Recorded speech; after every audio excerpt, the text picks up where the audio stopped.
Hey guys, how's it going? So we have with us today Harley Quinn from the Suicide Squad movie. This is Mezco's 112. Okay, so here is the sleeve to the box. I just even left the box off of it. Here's all the fun stuff she comes with. She comes with a pistol, baseball bat, 2 extra heads, a couple of different hands, stand, and a couple of other things. So let's get to her. Past that box, because it's just a box. Okay, so we got Suicide Squad base. Very generic, no Harley Quinn on it, just plain old Suicide Squad. Okay, so let's get the girl out. Here she is. I put her jacket on her. The jacket does come separately in the box. I put her jacket on her to start with, and as we go, we will remove the jacket so we can see that in the reverse way. So just figured it would be easier for me to take off the jacket than to put it on camera. So we get a couple of accessories. We'll go over the head. We'll change the camera angle just a little bit for you guys on the fly. She's tiny, which there's nothing wrong with, dude. She is a female character, and she is petite central. Oops, sorry about that. Okay. All right. So the beautiful head sculpts that actually I think captured Margot Robbie's likeness very well. So we have a open mouth. Now I don't know if there's supposed to be red on her teeth, like, you know, her lipstick smeared or not.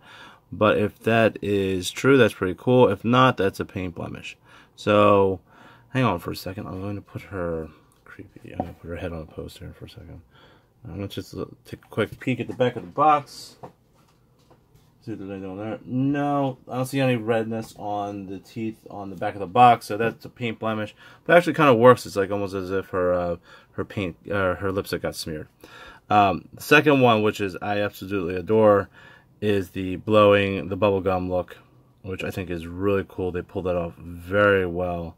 The translucent bubble is pretty awesome, so that's pretty cool. The paint blemish I'm not too big fan of, but what can you do? Okay, so you got that and that. All right. She doesn't come with many accessories. I don't think she really needs them. Her bat, which they did a beautiful job on. You can see all the intricate writing on it. The good night. All that writing. So, beautiful baseball bat. You also get her revolver. It says love on one side and hate on the other. So beautifully done. She also does have a holster, which the gun does fit into, and a couple sets of hands. So she has regular open hand,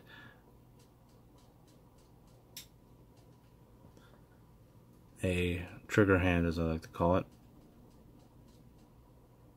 to shoot said gun, and an extra opened gloved hand. Okay, so now let's get to her. Go over what's plastic and what's fabric first, like I always do. Clear the jacket's plastic. The cuffs are plastic and they are removable. They have to be for the jacket. Plastic head, plastic pudding collar, plastic belt, fishnet stockings, so that's not plastic. Plastic cuff, plastic high heels. Definitely a figure that you would want to use a stand for, because, you know, standing her up on that little platform is not going to be easy. Okay, so let's get to taking off the jacket. So the jacket on the back, it says, you know, property of the Joker. So it's a beautiful jacket. It actually works well for her. So you could either display it with the jacket, which I would suggest, or without. So let's take a look at it without. The reason I suggested while I take her apart, you pop off the hands first, and the spiked cuffs come off. So you really don't need to take the hands off for spiked cuffs, so be mindful of that. The yes and sir bracelets slip on. So there you go. Now the reason why I suggest keeping the jacket on her is, well, number one, they give it to you, so might as well use it. Number two is it does hide a little bit of the joints at the elbows. So the shirt did get pulled up a bit, but you can pull it back down and have it pretty much like this sleeved look, like that. And so yeah, so me personally, I think that the jacket works well for her, so I think I'd keep it on her. Alright, so yeah, she looks creepy with no hands, right? Alright, so let's get her hands back on. So put the yes. So the tattoos that they've printed on here look phenomenal. I think they did a great job with all the tattooing that she has, even on the side of her face and on her arms, even underneath her legs. They didn't need to go to that kind of detail, but they did, and I think I commend them for that, because you really can't even see the tattoos clearly underneath the fishnet stockings, but they're there. So if somebody wanted to customize it and rip the stockings to give her more of a tattered look, you would see the tattoos underneath. So that's very cool. She does have a tattoo on her belly. A couple of tattoos down there. They did make sure to add them. So any tattoos that she had in the movie, I do believe they gave her.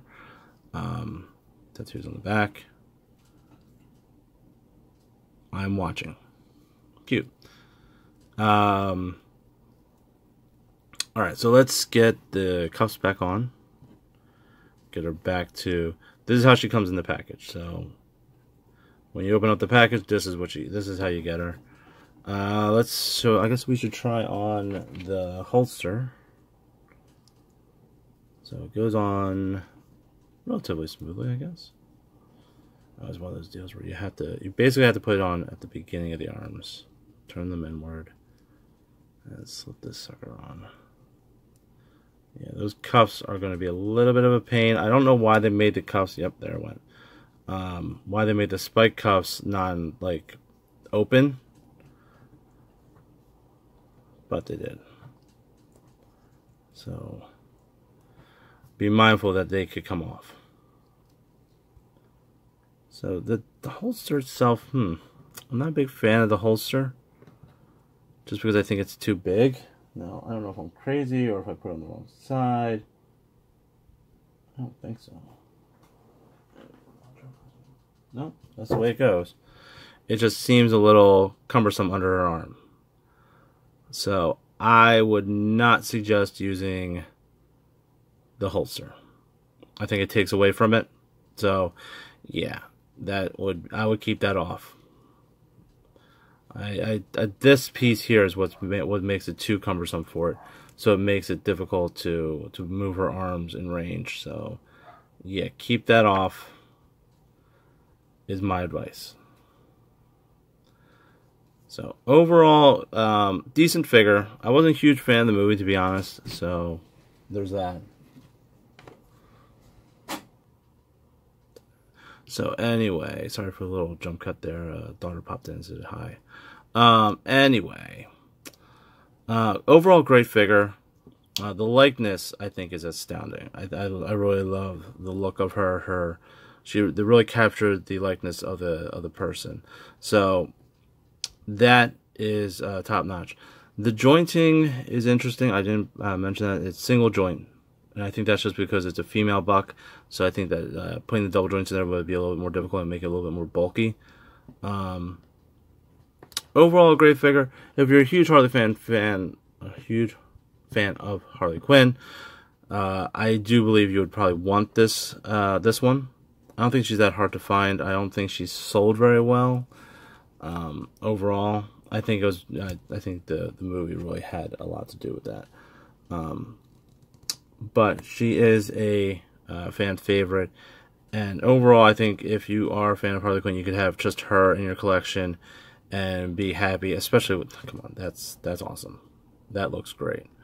But yeah, overall, very basic figure. Not many accessories, but she really doesn't need them. I think they did great with her. I think that, you know, the heads that they chose, I think that's really where your money's at.